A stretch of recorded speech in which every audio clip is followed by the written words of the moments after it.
ก็เข้าใจในวันนี้บ่มีเจ้าแล้วดวงแก้วก่อนคำลาไกลเจ็บแท้เด้มันเจ็บแท้เด้คือจังสิตายบ่อาจลบเลือนหายจากใจได้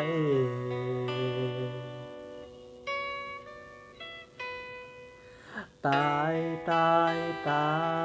ยเขาก็กินบ่ได้นั่งห้องไห้อยู่